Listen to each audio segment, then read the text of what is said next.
숨막히는 공기가 폐부를 찔렀다. 강태무는 넥타이를 거칠게 끌어내리며 펜트하우스의 통유리창 앞에 섰다. 서울의 야경이 발밑에서 화려하게 펼쳐졌지만 그의 눈에는 그저 무의미한 빛의 집합일 뿐이었다. 온몸을 기어다니는 듯한 가려움과 피부 위로 붉게 피어나는 발진이 그의 이성을 좀먹고 있었다. 이사회 내내 그의 주변을 알짱거리던 여성 임원의 인공적인 향수 냄새가 아직도 코끝에 맴도는 듯했다. 그는 진성그룹의 최연소 회장이었다.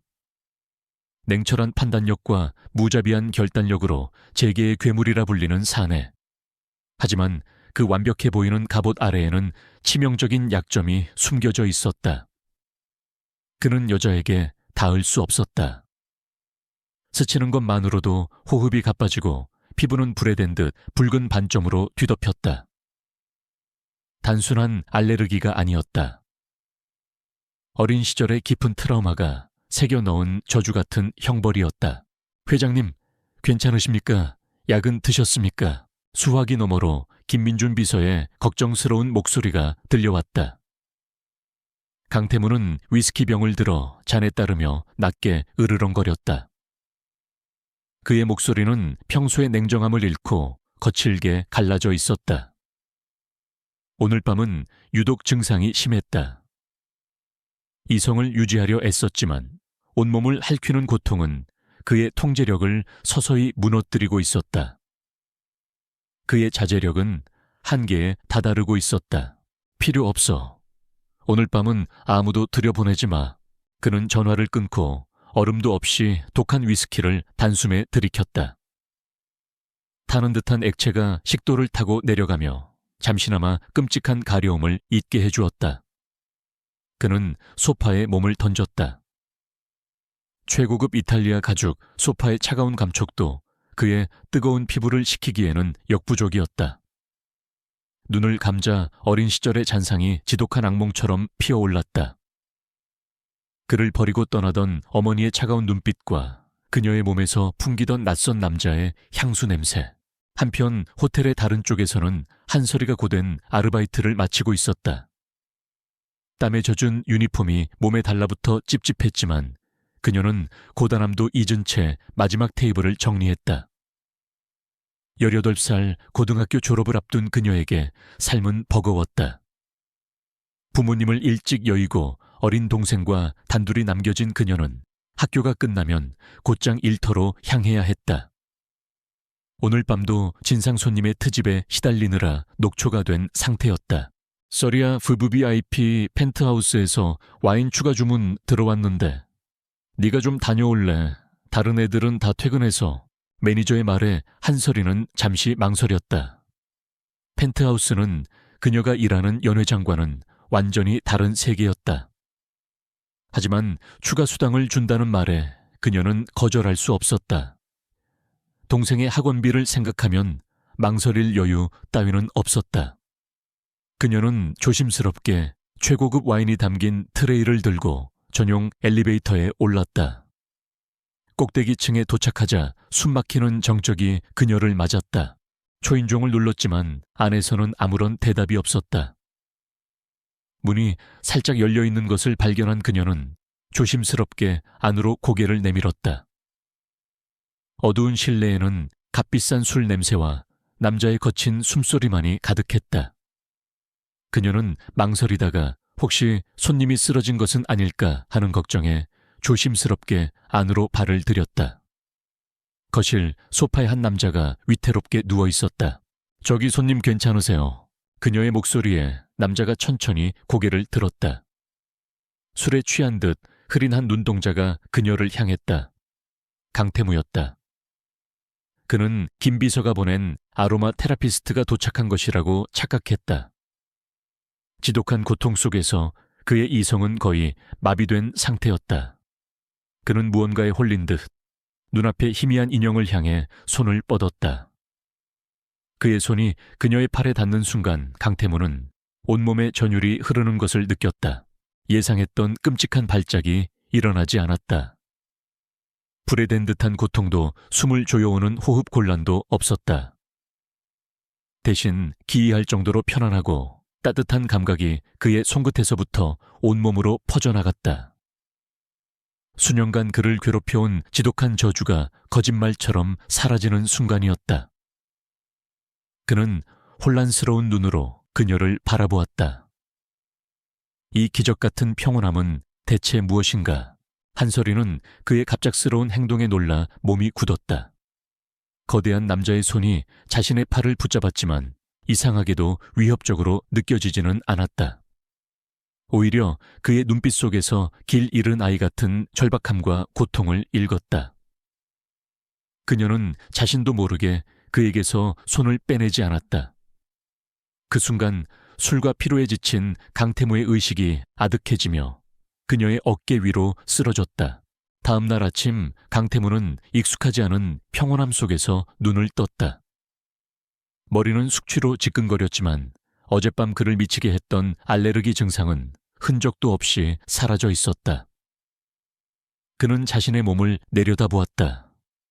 붉은 반점 하나 없이 깨끗한 피부.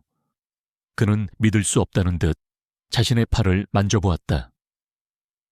그때 옆에서 작은 뒤척임이 느껴졌다. 고개를 돌린 그의 눈이 경악으로 물들었다. 그의 침대에 그의 바로 옆에 한 여자가 자고 있었다. 낯선 여자. 그의 이성이 비명을 질렀다. 당장이라도 끔찍한 발작이 시작되어야 했다. 하지만 그의 몸은 배신자처럼 고요했다. 오히려 그의 곁에서 새근새근 잠든 여자의 천이 그에게 안정감마저 느끼게 했다. 그는 여자의 얼굴을 자세히 뜯어보았다. 앳된 얼굴 짙은 속눈썹 고단함이 엿보이는 창백한 뺨. 어젯밤의 일이 파편처럼 머릿속을 스쳤다. 그 순간 한설이가 눈을 떴다.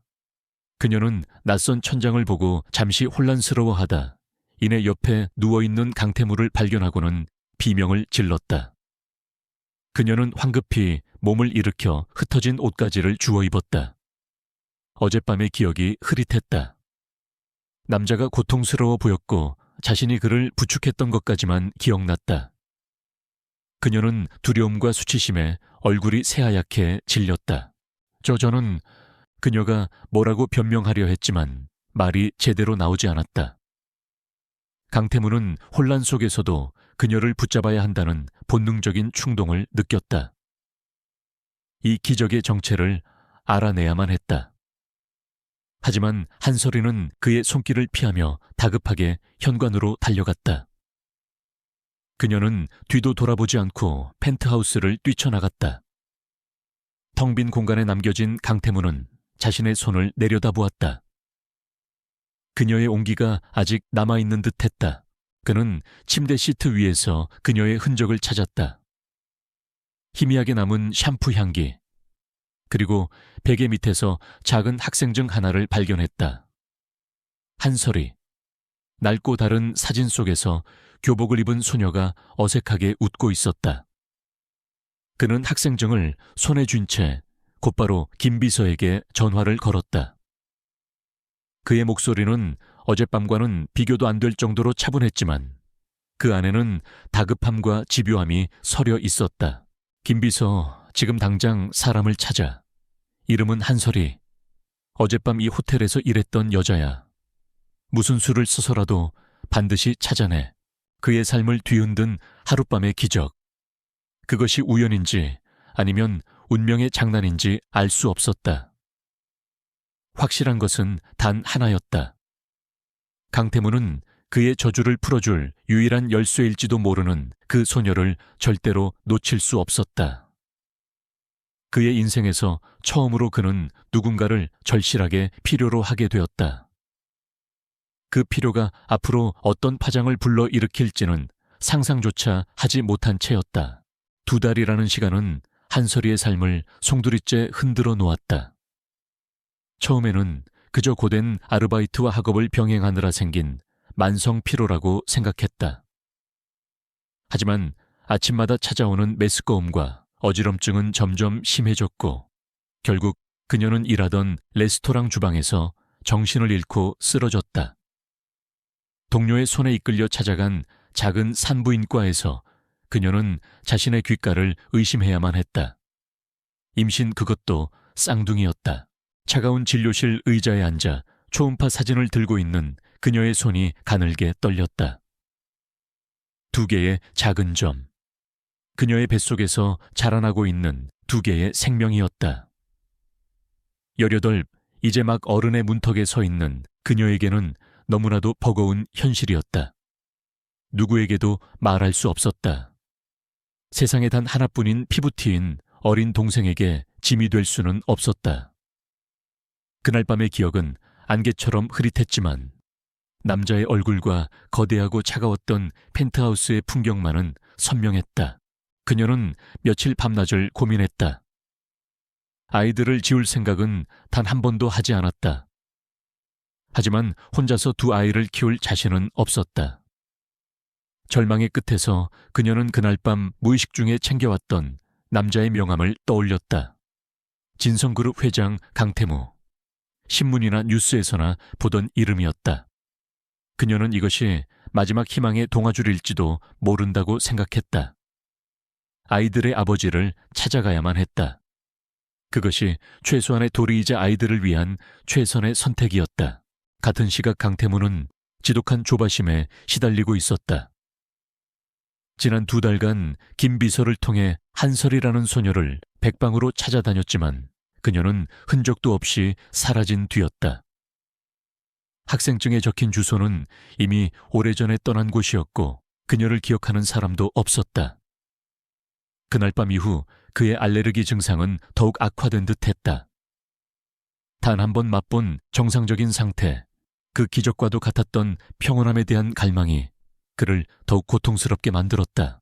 그는 마치 마약 중독자처럼 그녀를 갈망했다. 그녀의 그녀의 숨결 그녀가 곁에 있을 때 느껴졌던 그 불가사의한 안정감. 그것이 없이는 단 하루도 온전히 버틸 수 없을 것 같았다. 그의 신경은 날카로워질 대로 날카로워졌고 회사 임원들은 살얼음판을 걷는 기분으로 그의 눈치를 살폈다. 그는 대체 그 소녀가 누구이기에 자신의 오랜 저주를 단번에 무력화시킬 수 있었는지 알아내야만 했다.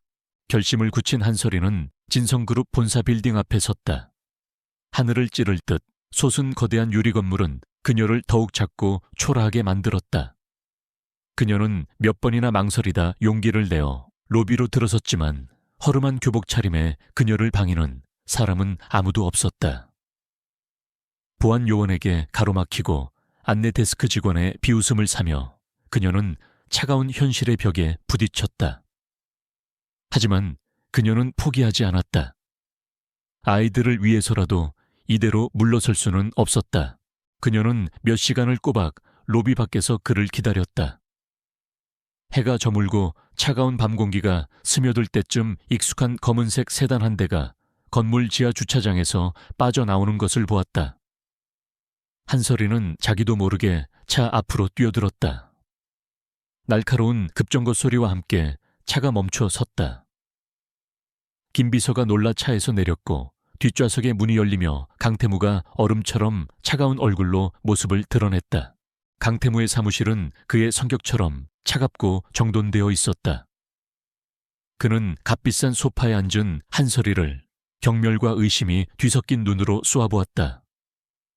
2달 만에 제 발로 찾아온 이 소녀가 돈을 노린 꽃뱀일 것이라고 그는 확신했다. 그는 지갑을 꺼내 수표책을 펼치며 비릿한 미소를 지었다. 그의 입에서 나온 첫 마디는 얼음장처럼 차가웠다. 얼마를 원하는 액수를 말해.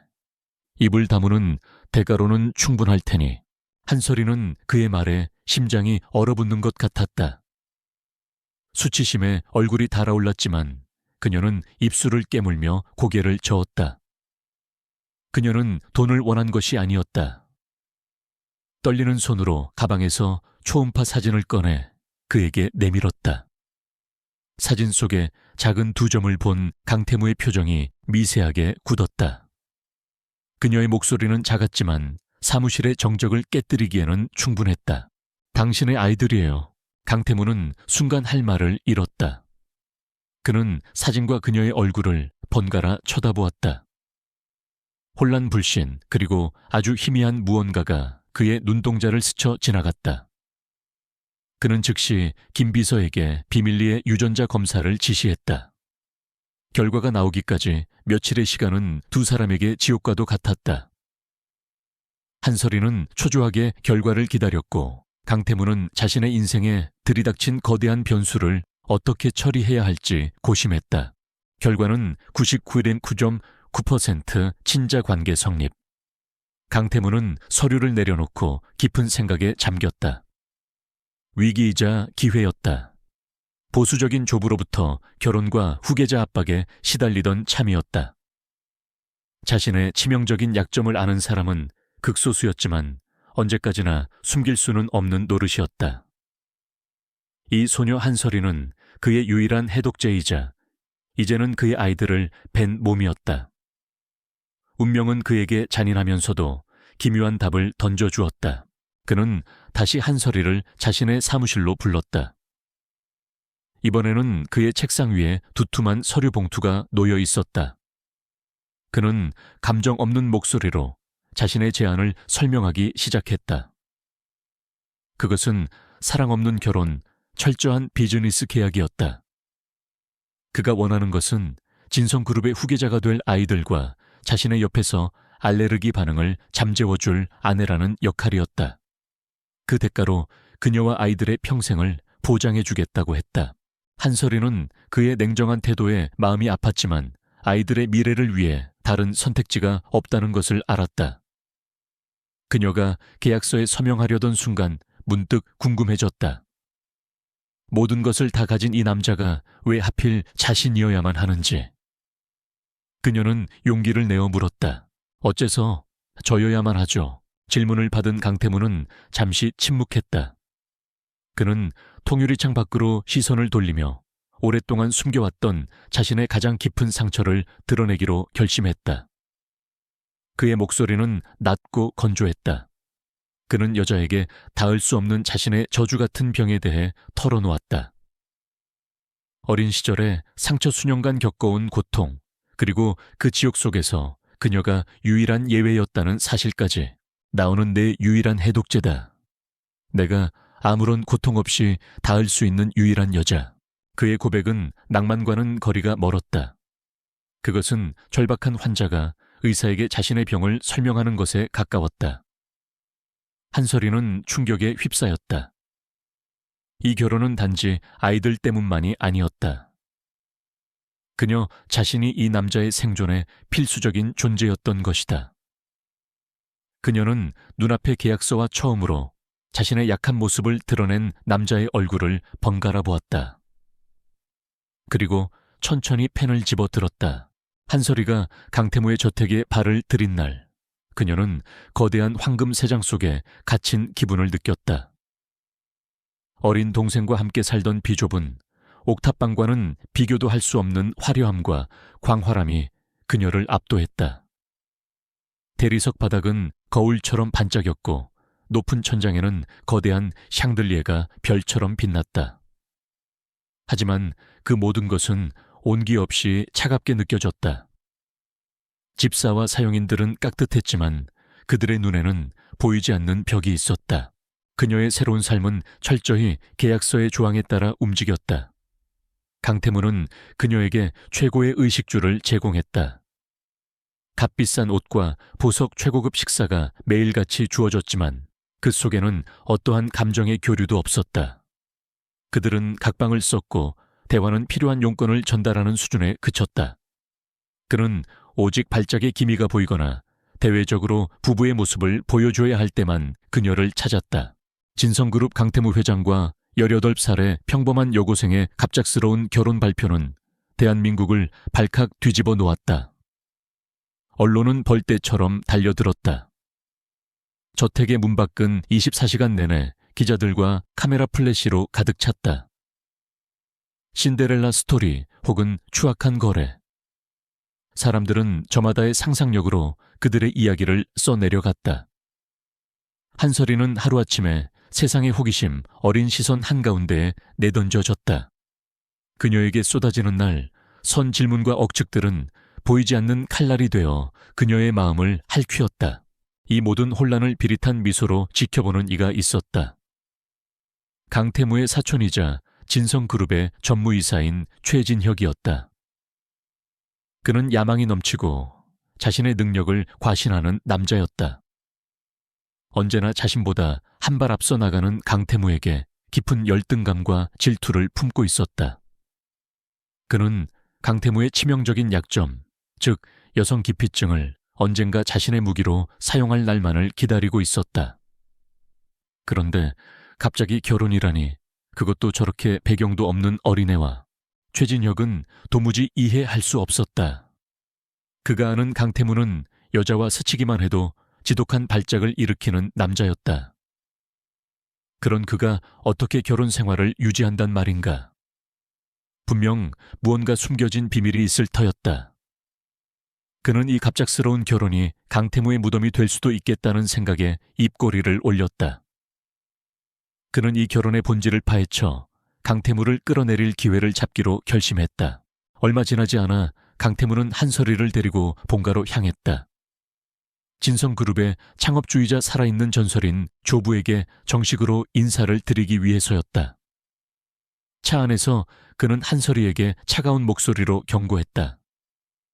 어떤 상황에서도 감정을 드러내지 말고 자신이 시키는 대로만 행동하라고. 그의 말은 그녀를 신뢰하지 못한다는 뜻으로 들려 가슴에 비수처럼 박혔다. 강씨 일가의 저녁 식사 자리는 살얼음판과도 같았다. 호랑이 같은 눈으로 손자며 느리를 훑어보는 강 회장의 위압적인 시선과 노골적인 경멸을 담아 그녀를 위아래로 훑는 친척들. 특히 강태무의 고모는 비웃음을 감추지 않고 그녀의 출신과 나이를 들먹이며 비아냥거렸다. 그들은 한설이를 가족의 일원이 아닌 그저 대를 잇기 위한 도구로 취급했다. 늦자 하니 고아라던데 그런 핏줄을 우리 집안에 들여도 괜찮은 것이냐. 날카로운 고모의 말에 식탁의 공기가 싸늘하게 얼어붙었다. 모두가 한설이가 울음을 터뜨리거나 당황할 것이라 예상했다. 하지만 그녀는 조용히 수저를 내려놓고 고개를 들었다. 그녀의 눈빛은 슬펐지만 흔들림은 없었다. 그녀는 고모를 똑바로 쳐다보며 나지막하지만 단호한 목소리로 말했다. 부모님은 안 계시지만 부끄럽게 산 적은 없습니다. 제 핏줄보다 제 뱃속에 있는 회장님의 아이들을 먼저 봐주셨으면 합니다. 그 순간 식탁에는 무거운 침묵이 흘렀다. 누구도 예상치 못한 대답이었다. 경멸 어린 시선 속에서도 자신의 아이들을 방패 삼아 당당히 맞서는 그녀의 모습에 강태무는 처음으로 놀라움을 느꼈다. 그는 늘 그녀를 연약하고 순진한 소녀로만 여겼다.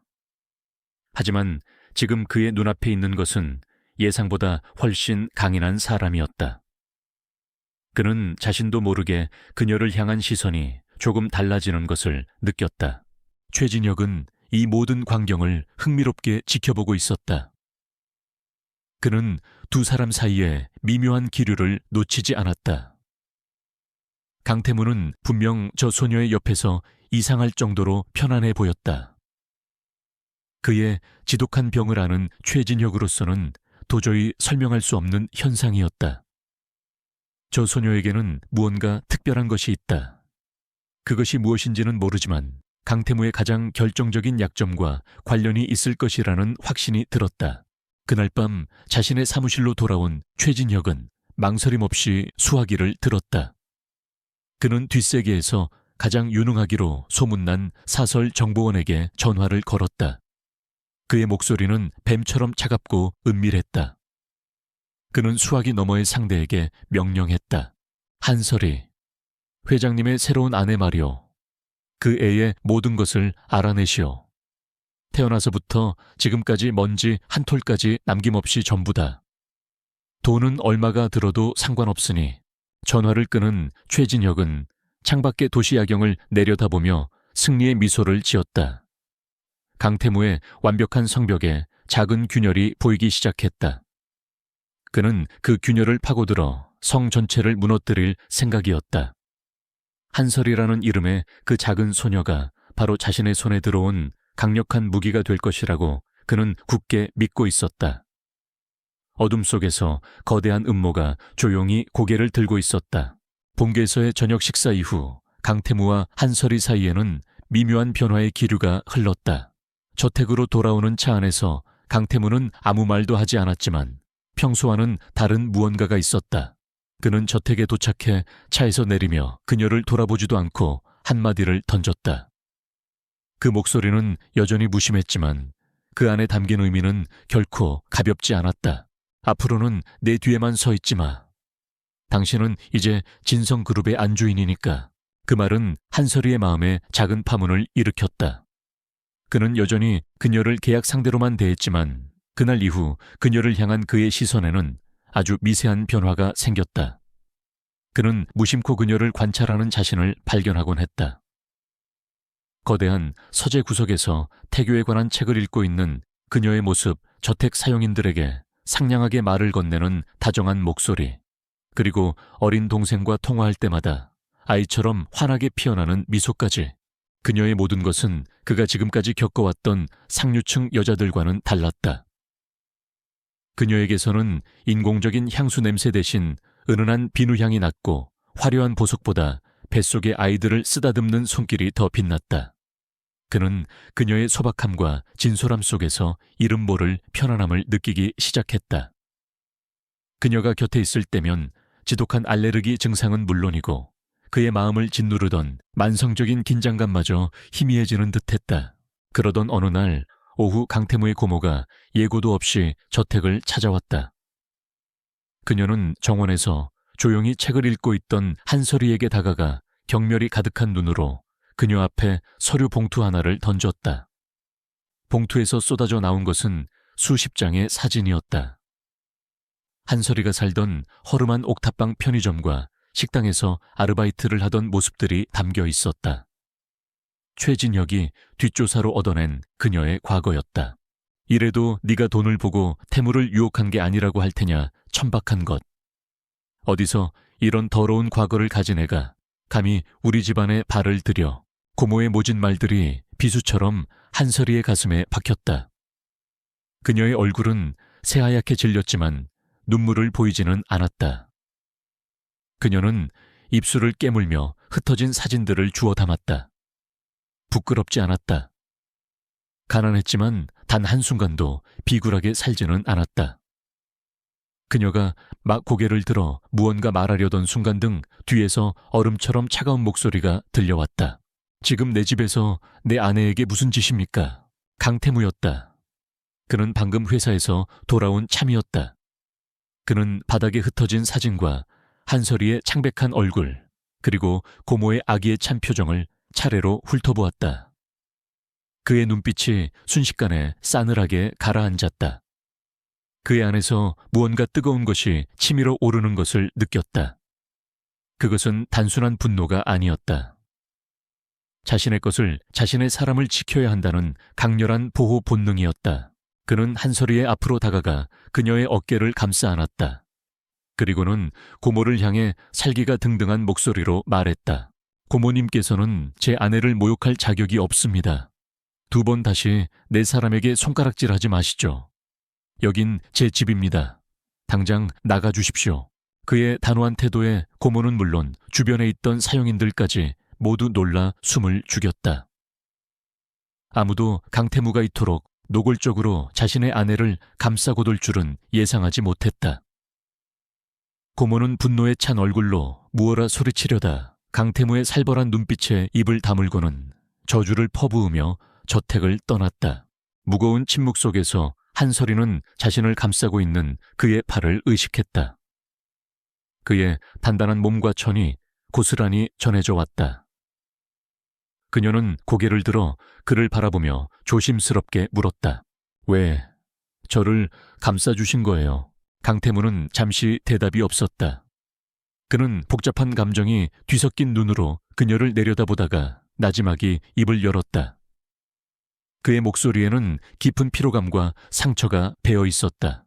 그들의 눈에는 욕심과 경멸뿐이지. 나를 낳아준 내 어머니조차 그런 눈으로 나를 봤으니까. 하지만 당신 눈에는 그런 게 없어. 그는 자신도 모르게 마음속 가장 깊은 곳의 상처를 드러내고 말았다. 그의 어머니는 명망 높은 가문의 딸이었지만 사랑 없이 정략 결혼으로 낳은 아들에게는 일말의 애정도 주지 않았다. 그녀는 언제나 화려한 삶과 사치를 쫓았고 결국 어린 아들을 버리고 다른 남자에게로 떠났다. 떠나던 날 그녀의 눈빛은 오늘 고모가 한설이를 보던 그 경멸의 눈빛과 똑같았다.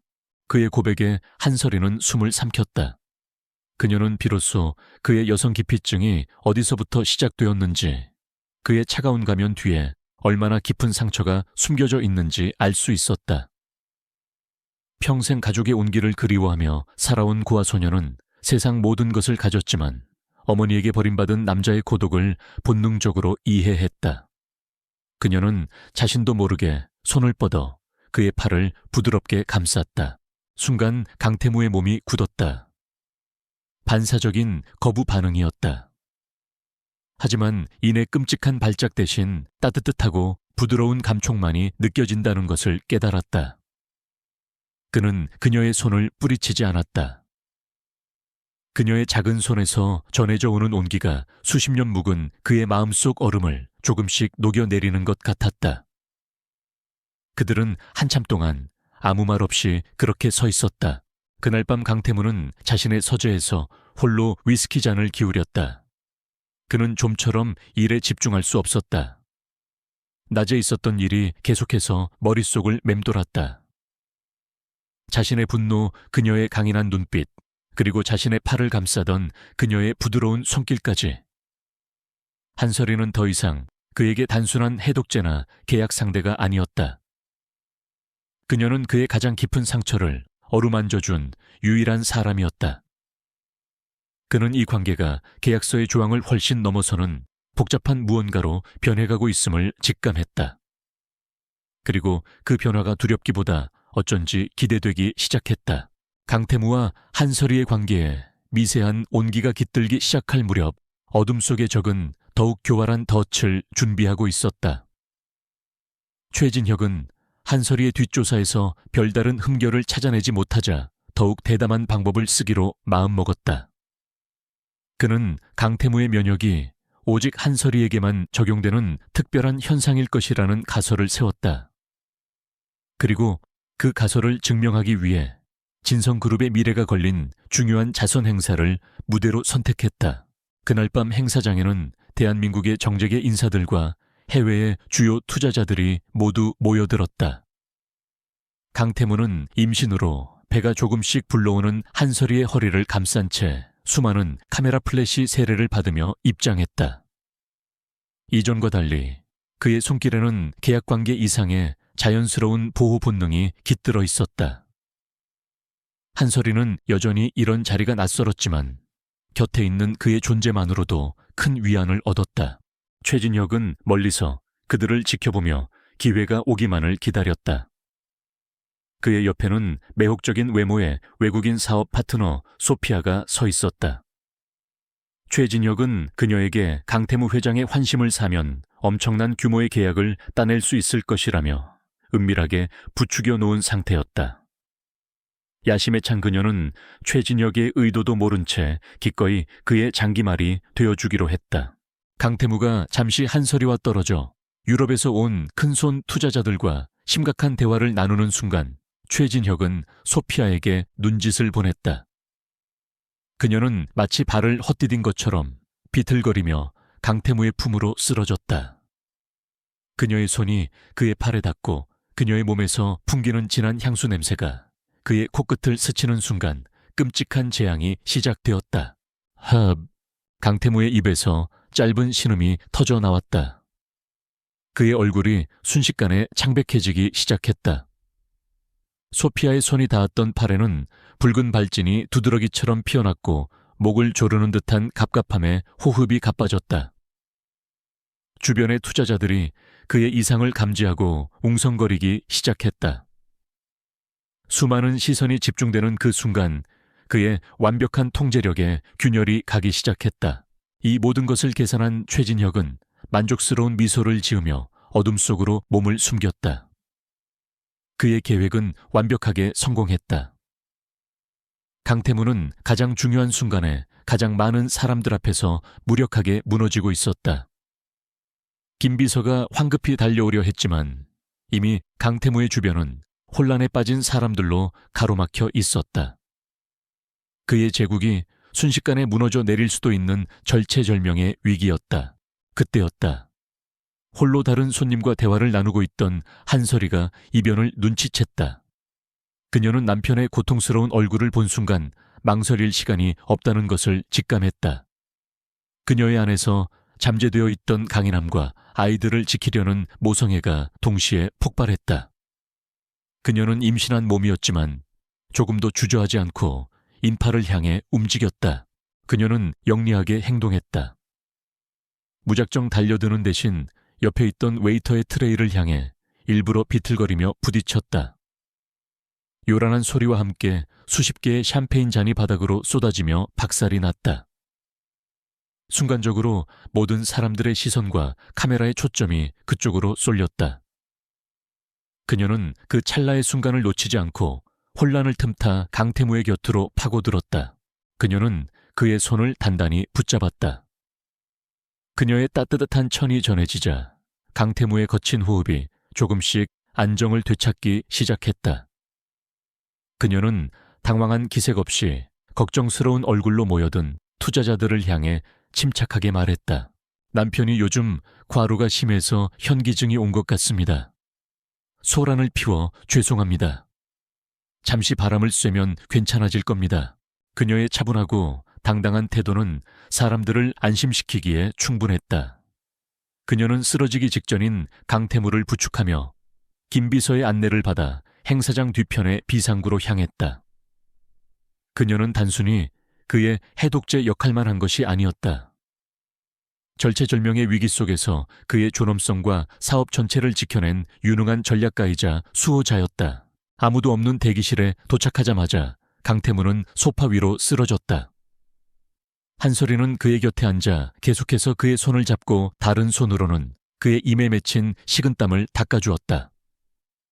그녀의 손길이 닿을 때마다 그의 피부를 뒤덮었던 붉은 발진이 거짓말처럼 사라졌다. 한참의 시간이 흐른 뒤에야 그는 겨우 정상적인 호흡을 되찾을 수 있었다. 강태무는 깊은 충격에 휩싸여 있었다. 공개적인 장소에서 자신의 약점이 노출되었다는 사실보다 그런 자신을 구해준 것이 한설이라는 사실이 더욱 놀라웠다. 그는 자신을 걱정스럽게 내려다보는 그녀의 얼굴을 멍하니 바라보았다. 그녀가 없었다면 오늘 밤 그의 모든 것이 끝났을지도 모른다.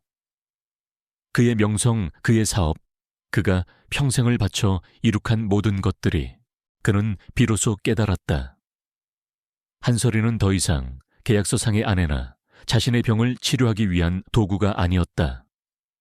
그녀는 그의 삶의 일부이자 그의 가장 연약한 순간을 지켜주는 유일한 사람이었다. 그는 처음으로 진심을 담아 그녀에게 나지막이 말했다. 고마워. 그 한마디에 모든 것이 담겨 있었다. 한설이는 희미하게 미소 지으며 그의 손을 더욱 굳게 잡았다. 한편 그들이 황급히 빠져나가는 모습을 지켜본 최진혁은 자신의 승리를 확신했다. 강태무의 비밀을 확인한 이상 이제 전쟁은 시작된 것이나 다름없었다. 그는 강태무를 파멸시킬 더욱 잔인하고 거대한 계획을 구상하기 시작했다. 자선 행사 다음날 아침 언론은 강태무 회장의 갑작스러운 건강 이상설로 떠들썩했다. 진성그룹의 주가는 소폭 하락하며 시장의 불안감을 반영했다. 하지만 폭풍의 눈과도 같은 회장실 내부는 얼음처럼 차갑고 고요했다. 강태무는 김비서와 함께 밤새 입수한 행사장 내부의 모든 CCTV 영상을 묵묵히 분석하고 있었다. 그의 눈은 먹이를 노리는 맹수처럼 날카롭게 빛났다.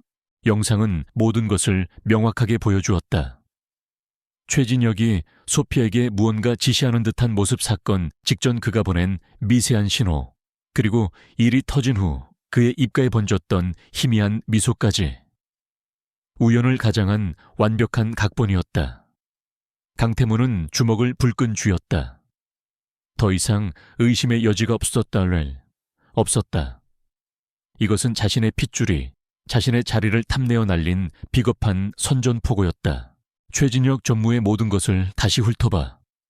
자금 흐름, 개인적인 만남, 사소한 루머 하나까지 전부. 우리가 모르는 검은 꼬리가 분명히 있을 거다. 강태무의 목소리는 분노를 억누른 채 낮게 가라앉아 있었다. 김 비서는 말없이 고개를 끄덕였다.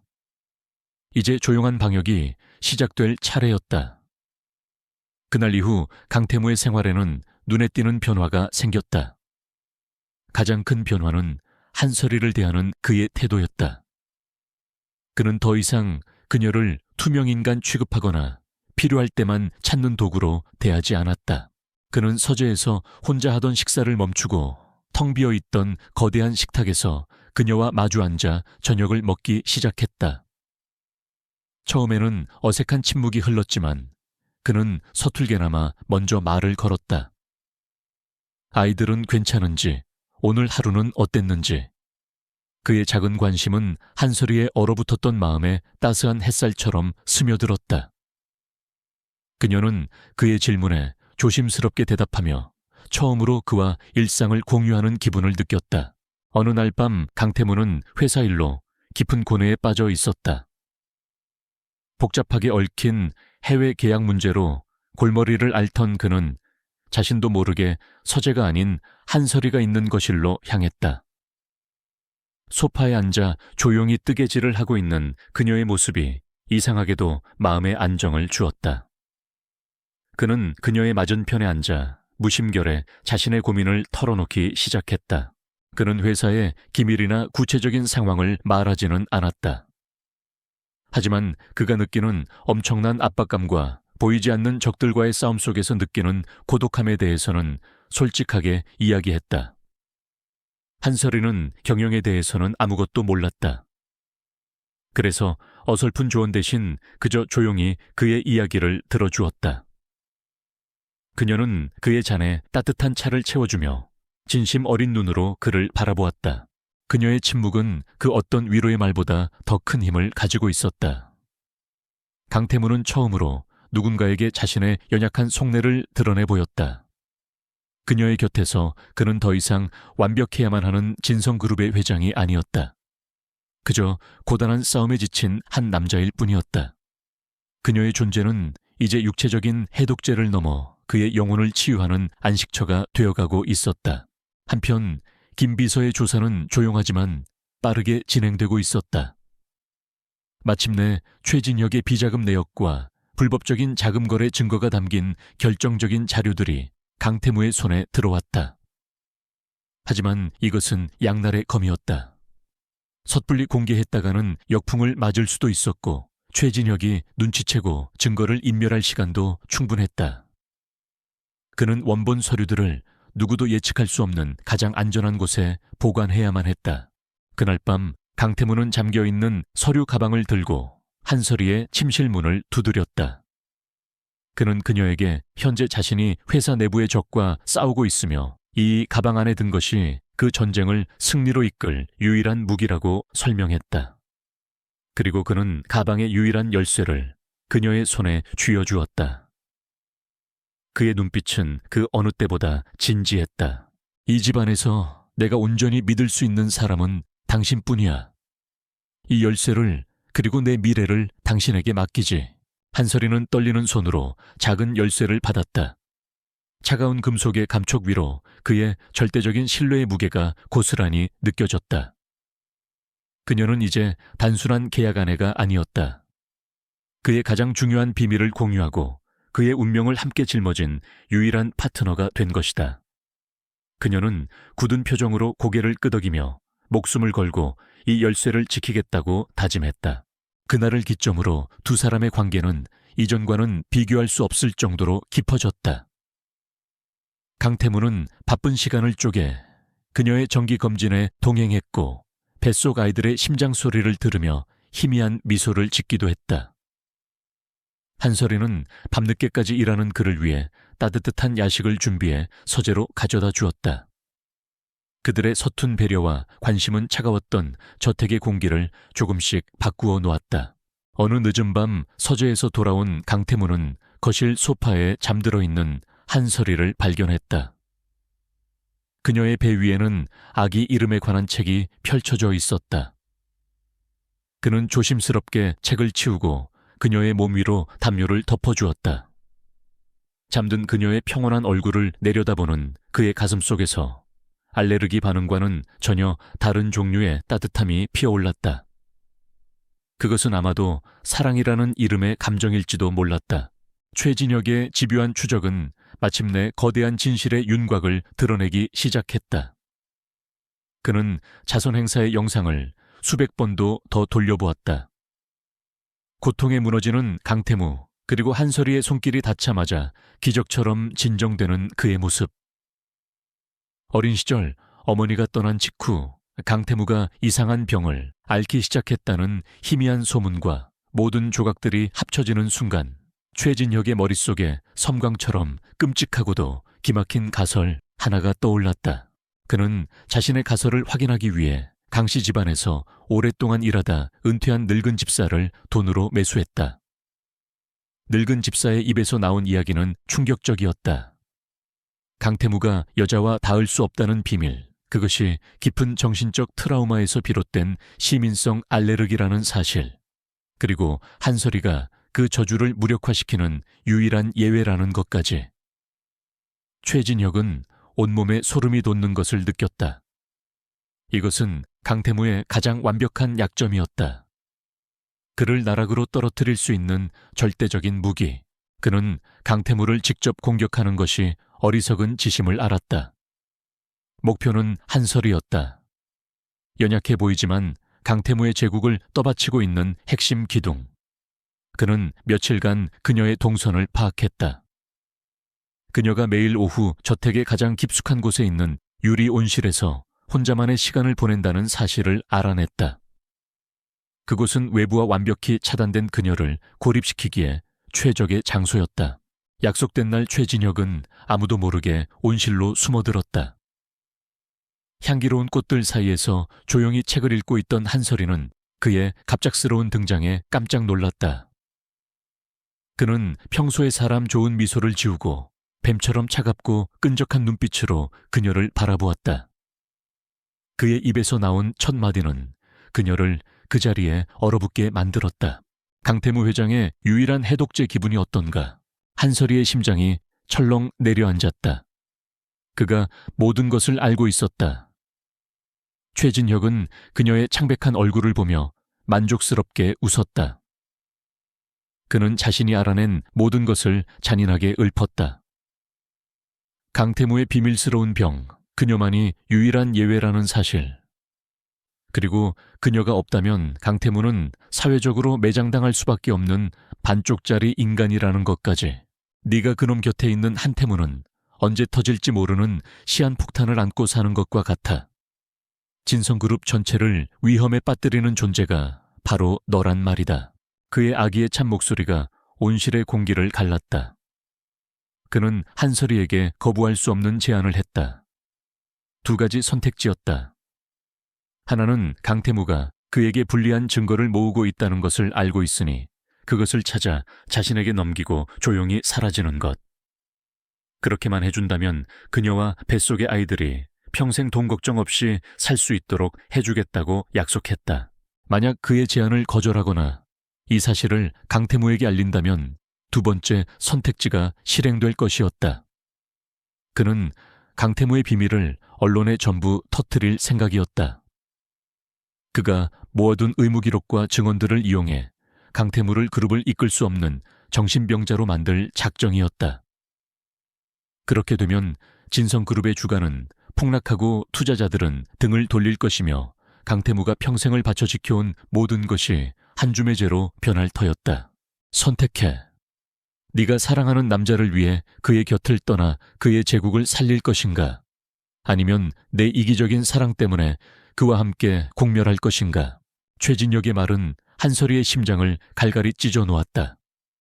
이것은 너무나도 잔인한 선택이었다. 그녀는 이제 강태무를 사랑하고 있었다. 그가 처음으로 보여준 신뢰와 서툰 다정함은 그녀의 삶의 전부가 되어가고 있었다. 그의 곁에 남아 함께 싸우고 싶었다. 하지만 그녀의 존재 자체가 그의 가장 큰 약점이 되어 그를 파멸로 이끌 수도 있다는 사실이 그녀를 절망하게 했다. 최진혁은 그녀에게 24시간의 말미를 주겠다며 연락할 수 있는 대포폰 하나를 던져주고는 유유히 사라졌다. 온실에 홀로 남겨진 한설이는 차가운 바닥에 주저앉아 흐느꼈다. 이 끔찍한 비밀을 누구와도 상의할 수 없었다. 강태무에게 말하는 순간 최진혁의 협박은 현실이 될 것이다. 그녀는 완전히 혼자였다. 그녀의 시선이 그가 맡긴 서류 가방의 열쇠에 머물렀다. 절대적인 신뢰의 상징이었던 그 열쇠가 이제는 그녀의 목을 조르는 족쇄처럼 느껴졌다. 그날 밤 한설이는 자신의 방에서 뜬 눈으로 밤을 새웠다. 그녀의 앞에는 강태무의 미래가 담긴 서류 가방이 놓여 있었다. 창밖에 화려한 도시의 불빛이 아득하게 느껴졌다. 자신이 그를 사랑하기에 그를 떠나야만 하는 이 기막힌 운명 앞에서 그녀는 길을 잃었다. 그녀는 조용히 자신의 배를 감쌌다. 뱃속에서 느껴지는 작은 태동이 그녀의 결심을 더욱 무겁게 짓눌렀다. 눈물로 얼룩진 그녀의 얼굴 위로 처절하고 비장한 결의가 서서히 떠오르고 있었다. 뜬 눈으로 밤을 새운 한설이의 얼굴은 창백했지만 그녀의 눈빛은 그 어느 때보다 단단했다. 그녀는 거울 속 자신을 바라보았다. 두려움에 떠는 어린 소녀는 더 이상 없었다. 그곳에는 자신의 남자와 뱃속의 아이들을 지키기 위해 모든 것을 걸기로 결심한 한 여인이 서 있었다. 최진혁의 협박에 굴복하여 그를 떠나는 것은 자신을 온전히 믿어준 강태무에 대한 가장 큰 배신이라고 생각했다. 그녀는 도망치는 대신 함께 싸우기로 결심했다. 이른 아침 그녀는 강태무의 서재로 향했다. 그는 이미 일을 시작한 후였다. 그녀의 심각한 표정을 본 강태무는 하던 일을 멈추고 그녀를 바라보았다. 한설이는 심호흡을 한 번 하고 지난밤 있었던 모든 일을 털어놓았다. 최진혁의 방문, 그의 협박, 그리고 잔인한 선택지까지. 그녀는 품속에서 그가 맡긴 열쇠와 최진혁이 던져준 대포폰을 꺼내 그의 책상 위에 올려놓았다. 모든 것을 고백하며 그녀는 그의 분노를 각오했다. 하지만 강태무의 반응은 그녀의 예상을 완전히 벗어났다. 그의 얼굴에는 분노보다 더 깊은 최진혁을 향한 사리와 그녀를 향한 강렬한 보호 본능이 떠올랐다. 그는 말없이 일어나 그녀에게 다가가 부서질 듯 연약한 그녀의 몸을 조심스럽게 감싸 안았다. 그의 목소리는 낮고 부드러웠지만 그 안에는 강철 같은 의지가 담겨 있었다. 괜찮아. 당신은 아무 잘못 없어. 오히려 고마워. 도망치지 않고 나를 믿고 모든 것을 말해주어서 당신은 가장 올바른 선택을 한 거야. 그의 따뜻한 위로에 한설이는 참았던 눈물을 터뜨렸다. 그의 품 안에서 그녀는 비로소 지옥 같았던 공포에서 벗어날 수 있었다. 그 순간 두 사람의 관계는 계약이라는 껍데기를 완전히 벗어던지고 어떤 시련에도 흔들리지 않을 견고한 동맹으로 거듭났다. 이제 이것은 강태무 혼자만의 싸움이 아니었다.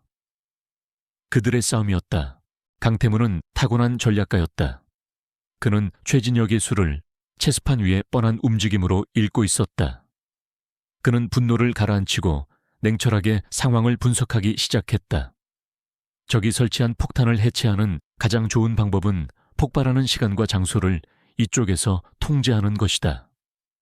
그는 도망가거나 숨는 대신 정면으로 부딪혀 적의 허를 찌르는 역공을 계획했다. 그는 한설이에게 자신의 계획을 설명하고 그녀에게 가장 중요한 역할을 맡겼다. 그녀는 최진혁에게 다시 연락해 그의 협박에 못 이겨 제안을 받아들이는 척 연기해야 했다. 두려움과 절망에 빠진 채 서류 가방을 훔쳐서 떠나겠다고 약속하는 것이다. 이 연극은 최진혁을 방심하게 만들고 그가 승리를 확신하며 스스로 무덤을 파도록 유도할 미끼였다. 강태무는 스피커폰으로 한설이와 최진혁의 통화를 들으며 그녀의 어깨를 가만히 감싸 쥐었다. 한설이의 연기는 완벽했다. 그녀는 금방이라도 울음을 터뜨릴 듯한 목소리로 최진혁의 요구에 순응했고 완전히 그의 소나귀에 들어온 것처럼 행동했다. 수화기 너머로 최진혁의 만족스러운 웃음소리가 들려왔다. 모든 것이 강태무의 계획대로 움직이기 시작했다. 며칠 후 예상대로 익명의 루머가 증권가 정보지와 소셜미디어를 중심으로 퍼져나가기 시작했다. 진성그룹 강 회장 심각한 정신질환 보유설, 여성 기피증으로 정상적인 경영활동 불가능, 대인기피증 환자가 그룹을 이끈다. 소문은 구체적인 증거 없이 교묘했지만 대중의 불안감을 자극하기에는 충분했다. 언론이 이 소문을 물기 시작하자 진성그룹의 주가는 곤두박질치기 시작했다. 회사는 발칵 뒤집혔다. 이사들은 긴급 이사회를 소집해야 한다고 아우성이었고 투자자들의 항의 전화가 빗발쳤다. 하지만 폭풍의 한가운데에 있는 강태무와 한설이는 놀라울 정도로 침착했다. 그는 평소처럼 출근하며 조금도 동요하지 않는 모습을 보였고 그녀는 그런 그의 곁을 묵묵히 지켰다. 세상이 떠들썩할수록 그들의 내면은 더욱 단단하게 결속되었다. 마침내 위기가 절정에 달했을 때 강태무는 모두의 예상을 뒤엎는 카드를 꺼내 들었다. 그는 루머를 부정하는 해명 자료를 내는 대신 긴급 기자회견을 자청했다. 최근의 모든 루머와 자신의 리더십에 대한 우려에 대해 직접 입장을 밝히겠다는 내용이었다. 이 초강수는 최진혁마저 당황하게 만들었다. 그는 강태무가 궁지에 몰려 자멸하려는 것이라고 확신했다. 기자회견 당일 아침, 강태무는 날카로운 검은색 정장을 한설이는 단정하고 우아한 원피스를 입었다. 아름답게 부푼 그녀의 배는 새로운 생명의 상징처럼 보였다. 그들은 나란히 거울 앞에 섰다. 강태무는 넥타이를 바로잡고는 그녀를 돌아보며 손을 내밀었다. 거울 속에 비친 두 사람의 눈빛이 마주쳤다. 그 눈빛에는 두려움 대신 서로에 대한 깊은 신뢰와 결연한 의지가 담겨 있었다. 가디가자. 그녀는 그의 손을 힘껏 잡았다. 이제 세상과 그리고 비겁한 적과 맞서 싸울 시간이었다. 두 사람은 굳게 맞잡은 손을 놓지 않은 채 수많은 카메라가 기다리고 있는 전쟁터를 향해 함께 걸어 나갔다. 기자회견장은 터질 듯한 긴장감으로 가득했다. 수백 명의 기자들이 뿜어내는 카메라 플래시가 번개처럼 터졌고 진성그룹의 이사진과 주요 투자자들은 굳은 얼굴로 앞자리를 지키고 있었다. 그들 사이에는 거짓된 걱정의 가면을 쓴 최진혁도 앉아 있었다. 그는 곧 펼쳐질 강태무의 몰락을 가장 가까이서 지켜보기 위해 그곳에 있었다. 그의 눈은 탐욕스러운 기대감으로 번뜩였다. 잠시 후 회견장의 모든 소음이 거짓말처럼 멎었다. 강태무와 한설이가 함께 입장하는 순간이었다. 그들은 단상에 오를 때까지 서로의 손을 놓지 않았다. 굳건히 결속된 그들의 모습은 그 자체로 강력한 메시지를 전달했다. 강태무는 수많은 마이크 앞에 서서도 완벽하게 평정을 유지했고 한설이는 그런 그의 곁에서 조용하지만 흔들림 없는 눈빛으로 그를 지지했다. 강태무는 잠시 회견장을 둘러본 후 낮고 차분한 목소리로 입을 열었다. 그의 목소리는 거대한 공간을 가득 채울 만큼 힘이 있었다. 그는 모두의 예상을 깨고 루머를 정면으로 인정했다. 최근 저에 대한 소문은 일부 사실입니다. 회견장 전체가 충격으로 술렁였다. 최진혁의 입가에 승리의 미소가 번졌다. 강태무는 계속해서 말을 이어갔다. 그는 어린 시절 겪었던 깊은 정신적 트라우마와 그것이 신체적인 증상으로까지 이어진 자신의 병에 대해 담담하게 고백했다. 하지만 그의 어조에는 자기 연민이나 변명이 없었다. 그는 그것을 약점이 아닌 평생 싸워 이겨내야 했던 상처라고 정의했다. 그의 솔직함은 모든 이들을 무장해 제시켰다. 그러고는 그는 곁에 서 있는 한설이에게로 시선을 돌렸다.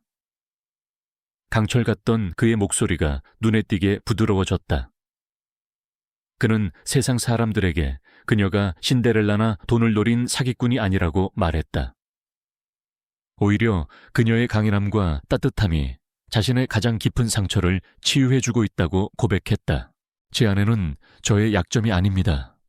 상처 입은 저를 다시 완전한 인간으로 만들어주고 있는 세상에서 유일한 사람입니다. 이 공개적인 사랑의 고백은 모든 상황을 뒤바꿔 놓았다. 추악한 스캔들은 한 남자의 치유와 구원에 대한 감동적인 이야기로 변모했다. 기자들이 이 감성적인 고백을 어떻게 기사로 옮겨야 할지 고민하는 바로 그 순간 강태무의 분위기가 돌변했다. 그의 목소리는 다시 얼음처럼 차가워졌고 눈빛은 칼날처럼 날카로워졌다. 제 개인적인 상처는 제가 극복해 나갈 문제입니다. 하지만 지금 진성그룹을 병들게 하는 더 위험한 질병이 있습니다. 그것은 바로 내부의 부패입니다. 그의 말이 끝나기 무섭게 단상 뒤편에 거대한 스크린이 켜졌다. 모두가 재무제표나 성장률 그래프를 예상했지만 화면에 나타난 것은 최진혁의 비자금 계좌 내역과 불법적인 자금 흐름을 보여주는 상세한 데이터였다. 김 비서의 차분한 목소리가 스피커를 통해 흘러나오며 각각의 자료들이 무엇을 의미하는지 명확하게 설명했다. 최진혁의 얼굴이 새하얗게 질리기 시작했다. 최진혁은 자리에서 벌떡 일어나 모든 것이 조작된 것이라고 소리쳤다. 하지만 강태무는 그에게 마지막 결정타를 날릴 준비를 하고 있었다. 강태무의 신호에 따라 회견장에는 최진혁의 목소리가 울려 퍼지기 시작했다. 유리온실에서 한설이를 협박하던 그날의 대화 내용이 녹음된 파일이었다. 그의 악독한 목소리 비열한 협박 강태무를 파멸시키려는 계획이 남김없이 공개되었다. 더 이상 변명의 여지는 없었다. 회견장은 아수라장이 되었다. 모든 카메라가 이제는 경멸과 분노의 시선을 받으며 완전히 고립된 최진혁을 향했다. 그가 혼란을 틈타 도망치려던 순간 회견장 뒷문이 열리며 검사들과 수사관들이 들이닥쳤다. 그들은 망연자실한 표정의 최진혁에게 곧장 다가가 공갈 협박 주가 조작 그리고 업무상 횡령 혐의로 그를 현장에서 체포했다.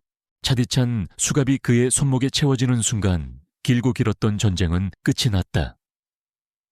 최진혁은 믿을 수 없다는 얼굴로 강태무를 노려보며 수사관들에게 끌려나갔다. 이제 카메라 플래시는 그의 화려한 성공이 아닌 추악한 몰락을 담고 있었다. 강태무는 단상 위에서 한설이의 손을 더욱 굳게 잡은 채 그 모든 광경을 지켜보았다.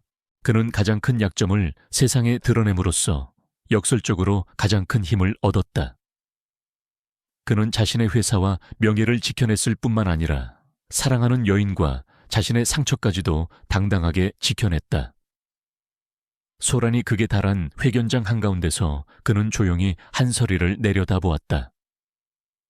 두 사람의 눈빛이 마주쳤다. 그 속에는 수만 가지의 감정과 함께 서로를 향한 깊은 감사와 사랑이 조용히 흐르고 있었다. 기자회견이라는 거대한 폭풍이 휩쓸고 지나간 자리에 놀랍게도 새로운 희망이 싹트기 시작했다. 최진혁의 구속과 강태무의 용기 있는 고백은 연일 신문 한 면을 장식했다. 세상은 한 남자의 상처와 그것을 감싸하는 한 여자의 사랑 이야기에 감동했다. 여론은 급반전되어 그들을 지지하기 시작했고 진성그룹의 주가는 잠시 흔들렸다가 이전보다 더 높은 곳으로 치솟았다. 위기를 정면으로 돌파한 그의 리더십에 대한 시장의 절대적인 신뢰였다. 강태무는 혼란을 수습하고 회사를 안정시키는 데에 탁월한 능력을 보였다. 그는 최진혁의 부패와 연루된 임원들을 모두 해고하고 투명 경영을 위한 새로운 시스템을 도입했다. 그의 곁에는 언제나 한설이가 있었다. 그녀는 그의 가장 든든한 지지자이자 따뜻한 안식처였다. 차갑기만 하던 강씨 일가의 친척들도 이제는 그녀를 진정한 가족으로 인정하고 존중하기 시작했다. 특히 조부인 강 회장은 모든 것을 이겨낸 손자와 손자 며느리를 대견스러워하며 그들에게 무한한 지지를 보냈다. 몇 달의 시간이 흘러 따스한 봄이 찾아왔다. 한설이의 배는 이제 누가 보아도 만삭이었다. 어느 날 밤 그녀에게 진통이 시작되었다. 강태무는 그 어느 때보다 침착하게 그녀를 병원으로 옮겼다. 그는 분만실까지 따라 들어가 아픔으로 신음하는 그녀의 손을 단 한순간도 놓지 않았다. 그의 알레르기는 더 이상 존재하지 않았다. 그의 온 신경은 오직 그녀와 곧 태어날 아이들에게만 집중되어 있었다. 길고 긴 진통 끝에 우렁찬 아기 울음소리가 분만실을 가득 채웠다. 건강한 아들, 딸 쌍둥이였다. 강태무는 자신의 아이들을 처음 품에 안은 순간 말로 표현할 수 없는 벅찬 감정에 눈시울을 붉혔다. 그는 자신을 보며 희미하게 웃고 있는 한설이의 이마에 조심스럽게 입을 맞추었다. 그들의 새로운 삶이, 새로운 가족의 역사가 시작되는 순간이었다. 쌍둥이가 태어난 후 거대하고 차가웠던 저택은 아이들의 웃음소리와 따뜻한 온기로 채워졌다. 재기의 괴물이라 불리던 강태무는 집에서는 서툰 초보 아빠였다. 그는 밤새 우는 아이를 달래고 어설픈 솜씨로 기저귀를 갈며 이전에는 상상도 못했던 새로운 행복을 배워나갔다. 한설이는 그런 그의 모습을 사랑스러운 눈길로 바라보며 이 모든 것이 꿈이 아니라는 사실에 매일 감사했다. 어느 날 저녁 강태무는 자신의 서재에서 낡은 서류 봉투 하나를 꺼내왔다. 그 안에는 그와 한설이를 처음 묶어주었던 차가운 결혼 계약서가 들어있었다. 두 사람은 소파에 나란히 앉아 이제는 아득한 과거가 되어버린 계약서의 조항들을 함께 읽어보았다. 모든 것이 비즈니스였고 감정은 철저히 배제되었던 그들의 시작. 그들은 서로를 바라보며 멋쩍은 미소를 지었다. 강태무는 계약서를 반으로 접어 찢었다. 그리고 그 조각을 한설이에게 건넸다. 그녀 또한 미소를 지으며 계약서를 다시 반으로 찢었다. 두 사람은 함께 그들의 과거를 상징했던 계약서를 잘게 찢어 벽난로 속에 던져버렸다. 불길 속에서 종이 조각들이 재로 변하는 것을 보며 그들은 비로소 완벽하게 과거와 작별을 고했다. 이제 그들을 묶고 있는 것은 계약이 아닌 사랑이었다. 며칠 후 강태무는 한설이를 한 호텔의 펜트하우스로 데려갔다. 그들이 혼란 속에서 처음 만났던 바로 그 장소였다. 하지만 예전의 차갑고 어두운 분위기는 온데간데 없고 따뜻한 조명과 향기로운 꽃들로 가득 채워져 있었다. 그는 그녀를 위해 직접 저녁을 준비했다. 그는 와인잔을 부딪히며 그녀를 만나기 전 자신의 삶이 얼마나 춥고 무채색의 감옥 같았는지 고백했다. 당신은 한때 나의 유일한 해독제였지. 하지만 이제는 아니야. 당신은 내 심장이 뛰는 이유 그 자체가 되었어. 그는 자리에서 일어나 그녀의 앞으로 다가가 조용히 한쪽 무릎을 꿇었다. 그의 손에는 비서가 준비한 화려한 보석이 아닌 그가 직접 고른 작고 소박하지만 우아한 반지가 들려 있었다. 그의 눈빛은 세상 가장 진실한 사랑으로 가득 차 있었다. 나와 다시 결혼해 주겠어. 이번에는 계약이 아닌 내 심장으로. 내 아내, 내 가족, 나의 모든 것이 되어줘. 한설이의 눈에서 뜨거운 눈물이 흘러내렸다. 그녀는 말없이 고개를 끄덕였다. 세상 가장 행복한 눈물이었다. 강태무는 그녀의 손가락에 반지를 끼워주고 그녀를 일으켜 품에 안았다. 그들의 길고 험난했던 여정은 마침내 완벽한 해피엔딩을 맞이했다. 1년 후 저택에 햇살 가득한 정원. 이제 막 걸음마를 뗀 쌍둥이가 잔디밭 위를 아장아장 걸으며 즐겁게 웃고 있었다. 강태무와 한설이는 벤치에 앉아 그런 아이들의 모습을 행복하게 바라보고 있었다. 그는 이제 더 이상 사람 많은 곳을 두려워하지 않았지만 그의 시선은 언제나 오직 그의 가족에게만 머물렀다. 그의 상처는 완벽하게 치유되었다. 강태무는 한설이의 손 위로 자신의 손을 포개어 단단히 잡았다. 새로운 아침이 밝았고 그들의 앞에는 오직 사랑과 행복만이 가득할 터였다.